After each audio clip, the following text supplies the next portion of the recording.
Qué bueno que está con nosotros. Bienvenido al programa de hoy. En esta ocasión me acompaña don Alfonso Ropero directamente desde Madrid. Alfonso, bienvenido al programa de hoy. Muchas gracias, un placer. Y este día vamos a hablar acerca de ese extraordinario libro, el Gran Diccionario Enciclopédico de 2000, ¿cuántas páginas? 2700. 2000, ¿y habrá algún ser humano que lea eso, Alfonso?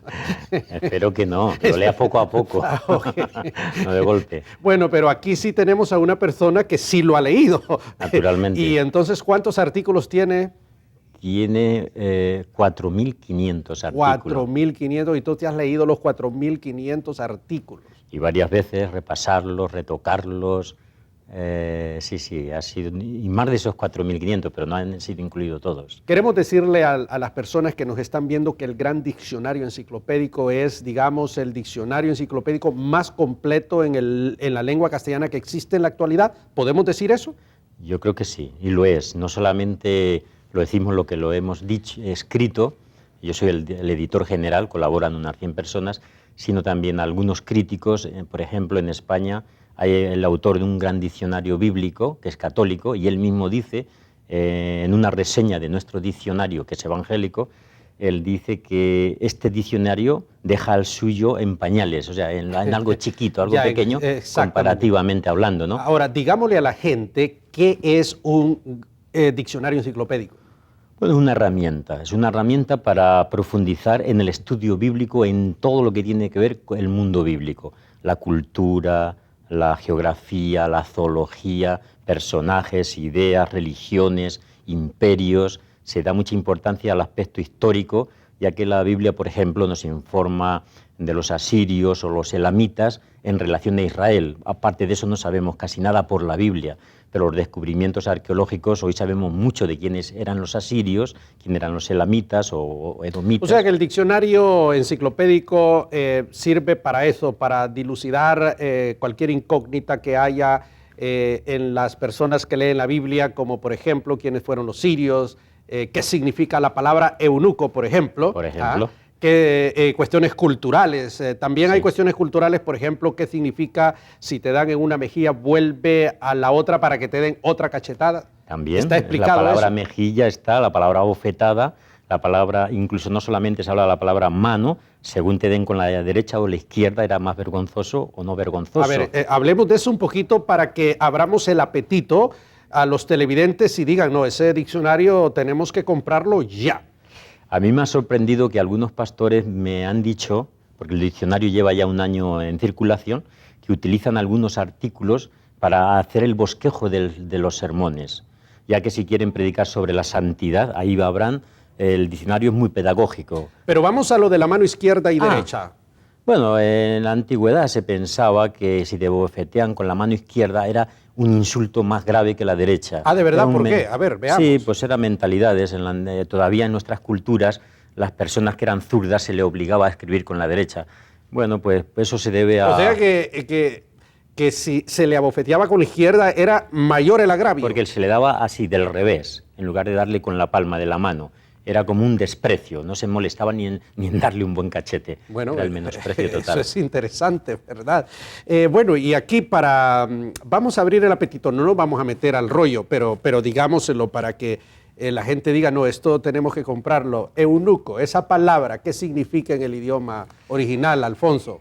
Bueno, la palabra eunuco es muy compleja, ya que sufre una evolución teológica. O semántica, o teológica. Teológica. En la ley claramente se prescribe que el eunuco no puede pertenecer al pueblo de Israel.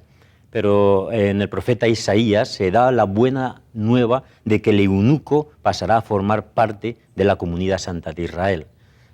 Y entonces se explica el porqué. Y otro caso también complicado. En la palabra caballo, todos saben, digo, qué cosa más simple, ¿no? Pues en la palabra caballo es muy compleja, porque Dios ordena a Josué y a todos los que van a conquistar la tierra de Canaán que desjarreten los caballos, que los inutilicen, ya que no es con caballo ni jinete con el que Dios va a ganar las batallas, sino para que aprendan a confiar en Jehová. Dios da la orden de que maten a los caballos, no los utilicen. Sin embargo, sabemos que Salomón tiene una gran caballeriza. Exactamente. Y bueno, pues todo eso se trata de aclarar por qué en un lugar se prohíbe que Israel tenga un ejército de caballería y, sin embargo, luego Israel tiene un ejército con caballería. Alfonso, ¿cómo surge esta idea? Porque ya sabemos que Clie tenía un diccionario previo a este, el famoso diccionario de Vila, ¿no? Sí. Y Swain. Ahora tú dices, no, vamos a hacer un diccionario. A ver, ¿cómo surge esta idea? Pues porque el diccionario de Vila tiene ya unos 30 años y las ciencias bíblicas han avanzado mucho desde entonces. ¿Esa fue la razón principal? Sí, principal. Se había quedado obsoleto, sinceramente, pero obsoleto. Este está al día y por eso no solo es la obra de una persona. ¿Cuál sería específicamente algo obsoleto que vosotros habéis actualizado? Yo creo que todos los temas, este mismo del caballo, este que ha dicho eunuco, aclarar no solamente, bueno, eunuco era la persona que servía en las casas, en las cortes reales, cuidando el harén o cuidando a las mujeres del gran señor, sino que era un homosexual. Sí, era el homosexual al que se le creían que no era peligroso. Por eso lo ponían a cuidar el harén, ¿no? A las mujeres del señor. Bien, ¿cuándo surge esta idea de hacer un diccionario enciclopédico, Alfonso? Surgió hace 10 años. La obra ha llevado 10 años íntegros dedicado a... O sea, pero es que 10 años es demasiado tiempo. Si se lo hubieras dado a Josh McDowell, lo hubiera hecho en 3 días. Sí, según él, sí. Sí, no, era... Hemos estado este día y dice que un libro lo escribe en 48 horas. Es un humor, nada sí, más. No, lo entiendo, lo entiendo. A mí me parece que no es tanto tiempo, pero vaya, a los que invirtieron en él les parecía demasiado. Bueno, pues sí, yo sé por la teología sistemática me tomó 10 años a mí escribirla. Exactamente, sí. Porque pues es algo que no se hace de la noche a la mañana. No. Bueno, entonces 10 años haciendo esto, ¿y cómo surge la idea? La idea surgió ante esa necesidad de decir, mira, ya no somos demasiado honestos vendiendo este diccionario que no da una información suficiente. Ya. Para mucha gente sí, porque no anhela nada más que resolver dudas pequeñas, pero en este diccionario hemos cubierto hasta los aspectos exegéticos de textos llamados difíciles y no hemos eludido ningún problema que la Biblia nos pueda plantear. También hemos tratado de analizar hasta qué punto los criterios sobre la autoría de ciertos libros, ponernos al día en lo que sea firme. Excelente. Ahora, ¿cómo se estructura digamos, cuando un ser humano dice yo voy a ser el editor de eso? ¿Cómo yo estructuro el equipo de personas? Porque estamos hablando de 4.000 y pico de artículos. Eso es colosal, Alfonso. Pues esa estructura, en mi caso, con ya una trayectoria larga de lector, conozco a muchos autores y empiezo a escribirles. Les comento el proyecto, trato de animarles. Uno no tiene tiempo, no colaboran. Otros dicen voy a colaborar, no colaboran tampoco. Aquí viene una anécdota. Estaba yo en la ciudad de Belo Horizonte y recibo un correo electrónico tuyo y nunca volví a recibir ningún otro correo. ¿Qué pasó, Alfonso? Bueno, pues yo esperaba respuesta y no recibí respuesta, creo. Pues te envié una respuesta. Pues... Lo dejamos ahí. Lo dejamos.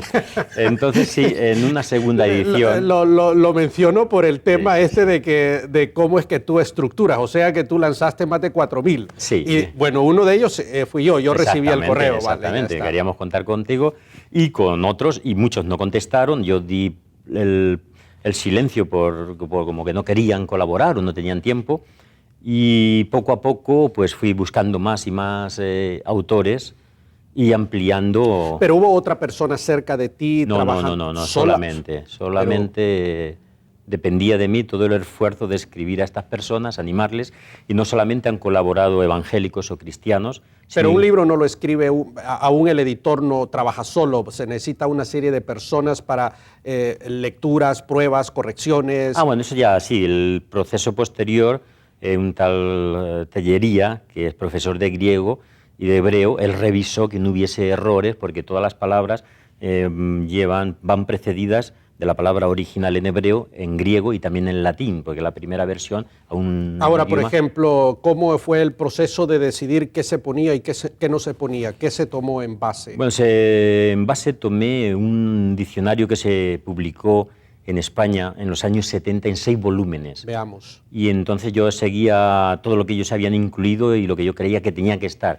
Y este diccionario, que está en un volumen, realmente tiene todo el material que estaba en esos 6. ¿Y se agregó algo o fue una más o menos esa Mosena, yo lo tomaba como norma de calidad, porque también era un gran especialista, un tal Vargas Machuca, que fue un gran personaje, y creí que era fiable, porque también tenía un equipo muy grande de colaboradores, era católico. Entonces, luego también me guié por diccionarios en inglés. Muy bien. Entonces íbamos comparando y de hecho... ¿Y católicos se utilizaron? Por ejemplo, hay uno famoso, el de Espadafora, que fue un diccionario antiguo. Sí, exactamente. Buenísimo. En la introducción al diccionario se pone la lista de todos los libros a los que he recurrido, y es varias páginas, de todos los diccionarios, enciclopedias, léxicos, revistas también de ciencias bíblicas, reseñas bíblicas, y también gracias a los colaboradores eso es posible. Quiero decir, hay unos 100 colaboradores, muchos del ISEDET de Argentina, que son gente de pesos pesados. Kruger, Míguez, Pablo Andinach. Sí, Pablo, claro, por supuesto.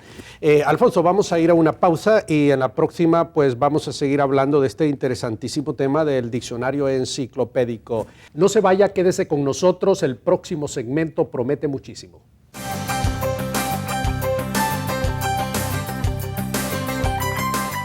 Las tendencias y nuevas tecnologías del mundo demandan un liderazgo efectivo en nuestros ministerios. ¿Estás listo para afrontarlo? Universidad para Líderes ha creado la modalidad que llevará a tu iglesia a un nuevo nivel, Tu Campus. Es la plataforma para desarrollar integral y efectivamente la visión que Dios ha puesto en tu ministerio. Fundar un campus UPL en tu iglesia es muy fácil. Ingresa a universidadparalíderes.com, llena el formulario con tus datos y comienza a desarrollar el ministerio como nunca lo creíste posible.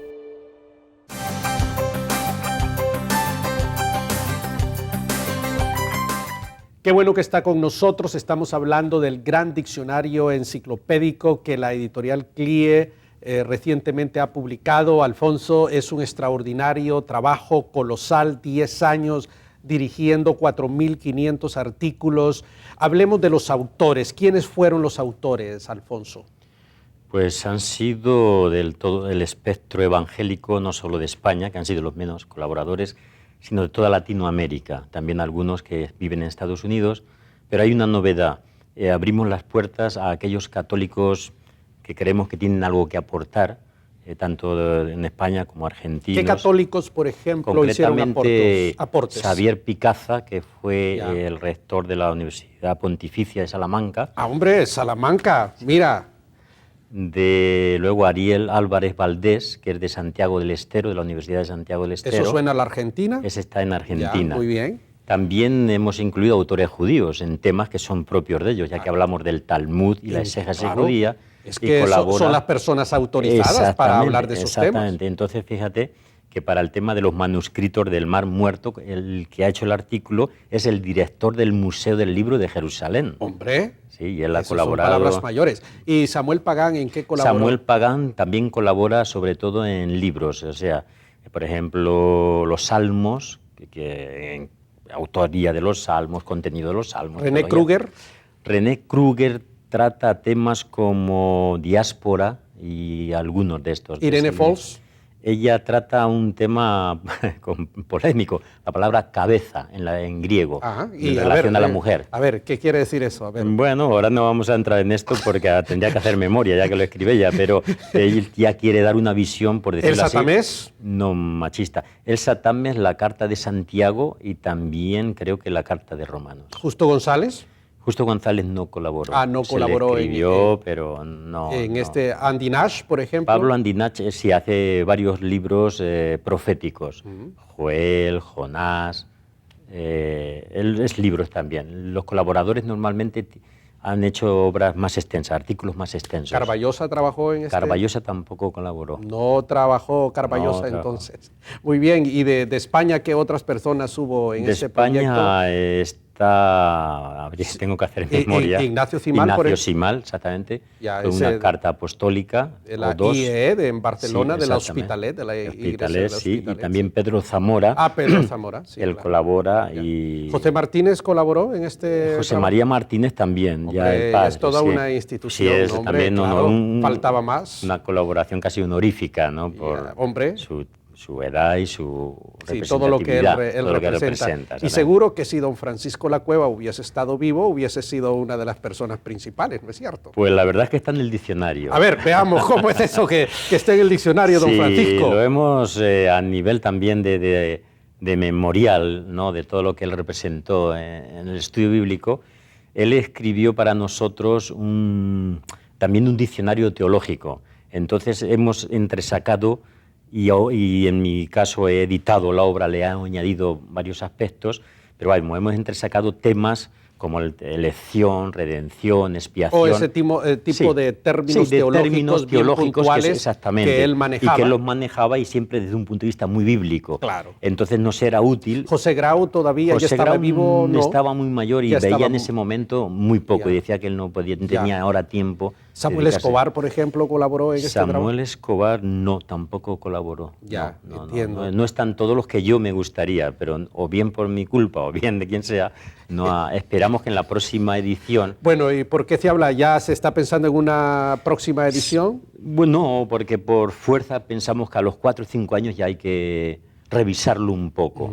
Las ediciones se están haciendo, ya llevamos creo que la tercera edición del mismo SIS. ¿De cuánto ha sido el tiraje hasta ahora? Creo que cada vez son 5.000 ejemplares. O sea que estamos hablando que han habido 15.000 ejemplares que han... Sí, ha sido una sorpresa. La verdad que no esperábamos que en este año solo ya tuviéramos que empezar la tercera edición, que en este caso no conlleva ninguna novedad. ¿Y esto se está haciendo todo en España o HarperCollins lo está haciendo? HarperCollins. Nosotros no hubiéramos podido publicar una obra de esa envergadura en cuanto a inversión económica se refiere de imprenta. O sea, Harper metió la mano en esto, en otras palabras. Sí, la rama cristiana, HarperCollins. Sí, claro, por supuesto. Y bueno, la satisfacción, para mí me da igual, de verdad, pero vaya, para tranquilidad de la editorial fue que nos dieron por primera vez en la historia del SEPA 2 premios, al libro original del año y al mejor libro del año. ¿Quién les dio esos premios? Eso lo da SEPA. El SEPA es la Sociedad de Editores y Publicadores Evangélicos de Miami. Excelente. ¿Cómo se llama? El Spolit, ¿no? Politet, ¿no? Sí, Spolit. sí. Yo no estaba, no estaba presente, pero bueno, en internet está, y lo tenemos ya, los cuadros estos que te dan. ¿Para quiénes va dirigido este diccionario enciclopédico, Alfonso? Yo creo que para todos los cristianos, pero vamos a ser sinceros, para aquellos que les gusta investigar, profundizar, porque hay otros diccionarios, si solamente uno quiere una información ligera, hay otros diccionarios que pueden recurrir a ellos. Este es para gente que, digamos, estudiosa. Estudiosa, que quiere aprender, ahondar más en temas. Incluso quiere traducir por su cuenta, o gente que va a ir a hablar de misionero a otras culturas, aquí, o pueblos indígenas. Nosotros por eso hemos puesto siempre el hebreo, el griego, a veces el siríaco cuando hace falta, y el latín, a veces hasta el árabe, de las traducciones antiguas. Y siempre cada palabra lleva un número que remite a la concordancia de Strong, para que se vea las veces que aparece esa palabra en toda la Biblia y el contexto en el que se Ese debió haber sido un gran trabajo, hacer era de ese trabajo porque el diccionario de Strong es una cuestión voluminosa, los números y ese tipo de detalles. Exactamente, hay hay muchísimo trabajo. Hablemos una pregunta de género. ¿Qué porcentaje de mujeres hay en este? A ver, porque las mujeres, nosotros abogamos por las mujeres, veamos, ¿qué porcentaje? Pues es la primera vez que en un diccionario de este calibre académico colabora un porcentaje no muy elevado, porque no he encontrado más, pero sí del 30%. Hombre, muy bueno, Alfonso. 30%. Y vamos a agregar a la doctora Barrientos la próxima vez ahí. Ya cuando mucha gente no confiaba en el proyecto, creo yo. Estos de CLIE, ¿qué van a hacer? Hombre, pero CLIE ya tiene un nombre. El que no confíe es que le falta un tornillo, Alfonso. No lo sé. Y hay varias profesoras de Brasil. Ya. Y mujeres, para mí, que ¿De San Leopoldo, por ejemplo? Pues no sé, eso en cuanto a la ciudad. No del seminario, que es uno de los más famosos en Brasil. Quizá. Ahora tendría que hacer memoria, porque Se me ha ido de la mente, pero una de ellas es una gran teóloga, ha publicado y hasta le han traducido sus obras al inglés. Eso ya quiere decir cierto prestigio. Reimer, sí, se llama de apellido Rachel Reimer, porque es de ascendencia. Entonces un 30%. Sí. Hablamos de cuestiones étnicas. ¿Qué porcentaje de indígenas hay aquí dentro de estos académicos? Que también es muy importante. Sí, es cierto. Pues si eso ya yo no sabría decirlo. Porque, por ejemplo, habla de cuestiones de teología étnica, el diccionario, teología de... Porque es como se habla ahora la teología india, teología negra y ese tipo de cosas. No, eso ya sería parte de un diccionario teológico. De los cínicos indígenas que esto es habla, bíblico, solamente bíblico, el mundo bíblico ya, el mundo y todo bíblico. lo relacionado con la cultura bíblica y los descubrimientos arqueológicos de la Biblia, pero siempre Biblia, y por eso se ha dado pie a los judíos, porque sí hemos dado ahí la palabra Lilith, porque aunque en la Biblia no aparece, pero según la tradición judía fue la primera esposa de Adán. No es cierto, pero es una tradición que nos aclara sobre la demonización de la mujer a veces, la tentadora. Y también el concepto, la cábala, no está tampoco en la Biblia, pero es un método interpretativo muy usado por los judíos, personas. claro. Entonces una experta en ese tema, que es judía, nos ha dado el artículo correspondiente a ese tema. Otra cuestión que no está muy en la Biblia, pero que ya apunta en las cartas de Juan y en las cartas de Pablo, es el gnosticismo, que eran los gnósticos, esa falsa sabiduría que Pablo condena. Entonces, un experto mundial en gnosticismo es Francisco García Bazán, un español afincado en Argentina, 80 años tiene. Su nombre está en todos los foros internacionales y él colaboró con un artículo extensísimo desentrañándonos el primer siglo, esta corriente de pensamiento que fue un reto para la Iglesia. Los que se creían espirituales o como ellos dicen, neumáticos frente a los carnales. Y entonces este hombre y muchos libros que hoy cobran fama, como el Evangelio de Tomás, el Evangelio de Judas... También los apócrifos están ahí. Los apócrifos está incluido y en este caso lo hace un profesor de la Universidad de Barcelona, él ni es creyente, pero es un experto en estos temas. ¿De qué facultad? Él se llama Fernando Bermejo y estuvo en la de Barcelona, pero ahora no recuerdo exactamente. ¿En la Central o en la Autónoma? No sé exactamente, no sabría decirlo exactamente, porque ahora está en Madrid, ya se fue a la Complutense de Madrid. Y también Antonio Piñero, es un hombre muy escéptico, pero es un experto en helenismo. El helenismo, pues, la época de Alejandro Magno y qué influencia se ejerció en Israel. Entonces, este hombre nos describe todo lo que significa la palabra helénico, helenismo, el pensamiento y el reto. Entonces, claro, este tema a un creyente normal, pues, le aburre o no lo entiende. Tiene que ser ya personas que quieren tener una concepción o una visión muy completa del mundo bíblico para situar en su contexto los textos que nos hablan de estas falsas sabidurías y todo esto, para no confundir la sabiduría de los gnósticos con la sabiduría moderna, que no tiene nada de gnóstica, es racional, no es como en esa época era una filosofía religiosa, que es lo que condena la Escritura. ¿Y cuáles son las posibilidades de acceso económicamente hablando para el pueblo, por ejemplo? Porque estamos hablando de una voluminosa obra de 2.700 páginas. Sí, yo creo que es para determinadas personas supone un gran sacrificio. Creo que está en torno a los 80, 90 dólares. No sé exactamente. Normalmente cuando hacemos promoción se hace un descuento del 30%, pero aún así sigue siendo un desembolso importante. Ahora hay que tener en cuenta que el diccionario es como una enciclopedia. He mencionado antes, primero, no hay fotos, no hay grabados, no hay mapas, puro texto, porque entendíamos que si le ponemos fotos y grabados tendríamos que publicar 2, 3 volúmenes y eso habría encarecido mucho el diccionario. Entonces el que compra este diccionario es como el que compra una enciclopedia de, por ejemplo, 10, 12 volúmenes. No Alfonso, pero mira, yo esta mañana tuve que ir al gimnasio y hacer para poder levantar esto que tengo aquí en mis manos. Gran diccionario enciclopédico. Esto es una obra extraordinaria. Yo tengo el gusto de presentar a Iberoamérica esta obra maravillosa, Gran Diccionario Enciclopédico de la Biblia.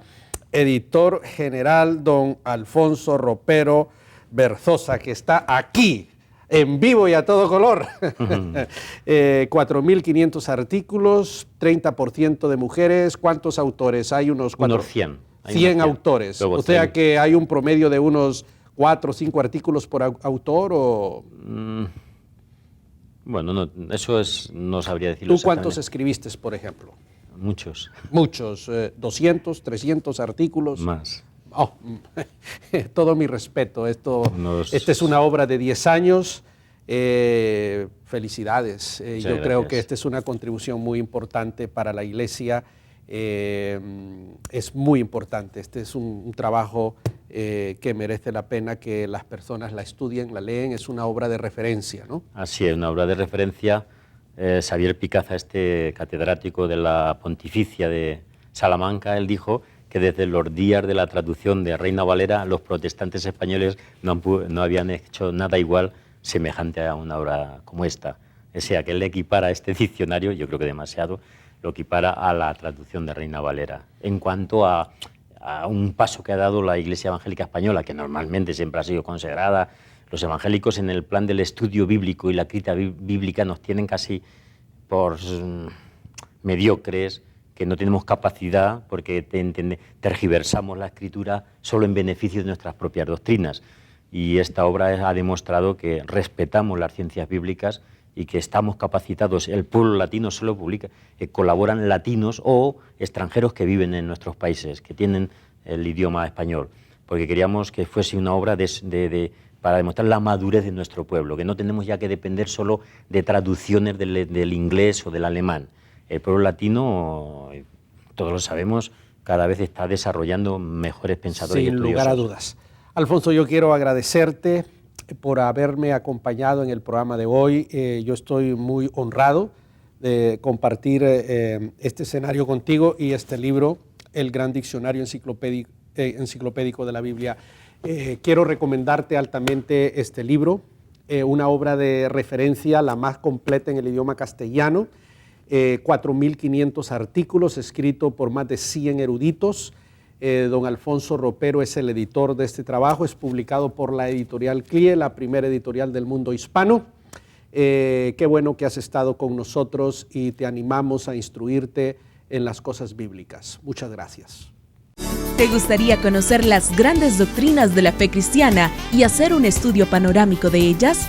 Universidad para Líderes te ofrece el diplomado interactivo en Teología Sistemática completamente gratis. Regístrate ahora mismo en www.universidadparalíderes.com.